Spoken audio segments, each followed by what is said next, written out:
Hey, we've got Andrew with us today who heads up our Shoot and Scoot. He's going to tell us a little bit about how they operate out here. And the first thing is always the first thing, and that's safety. Hey Chief, Hey. Andrew here, America's newest citizen. I'm out here today in this super hot weather to show you guys a little bit more about Shoot and Scoot. We've talked a little before on stream about what the class involves and what sort of things we do.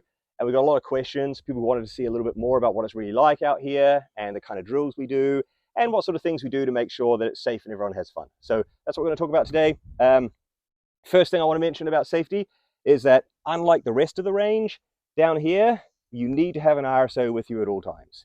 So what that means is you've got someone who's watching out for you, who's thinking about the risks and making sure that what you're doing is safe and that you're going to have a good time. And if we need to, we can immediately respond to anything that happens. You're not going to be sitting down here for 3 hours until someone notices you're out here and need help. So that's the first thing. Second thing is we have trauma kits and first aid down here all the time, ready to roll at any time. We're going to do our best not to ever need these. One of our little rules about Shoot and Scoot is that everyone leaves with the same number of holes they arrived in. And we do that because we follow those 4 rules of firearm safety. First one is obviously treat every gun as if it's loaded. Make sure you don't let your muzzle cover anything you're not ready to destroy. Keep your finger off the trigger until you're ready to shoot. That includes outside of the trigger guard. And the last one, of course, be aware of your target and the surroundings and what's immediately behind your target. Now, some of the practices that we adopt here to make those rules easier to follow is the first thing we have everyone do when they arrive is place their weapons on the gun table. We have a separate gun table and a separate table for live ammunition and magazines. This ensures that we're never combining live ammunition with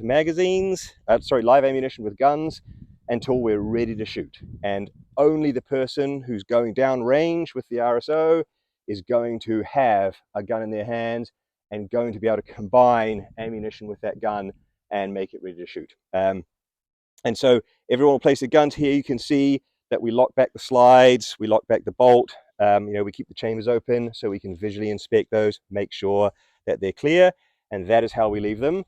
Then what happens is once we talk about the drills for the day and we walk the drills to make sure we know what we're doing, at that point, when you're next in the rotation, your RSO is going to come and grab you. That's when you are free to take your firearm, re-verify that it's definitely clear and that it's safe and there's no magazine around in the chamber. Then you take your magazine loaded with the number of rounds that the drill calls for. A lot of our drills call for 6, 8, 5 rounds. We've planned our shots, we've planned what we're going to do when we get down there, and so that's the amount of ammunition you're going to need. That helps keep you safe as well, and it helps make sure that you always end on an open bolt. Then what you're going to do is you're going to make your way with the RSO down towards the range, thinking about where your muzzle is at all times, and then once you get onto the technical range, that is when you can put your magazine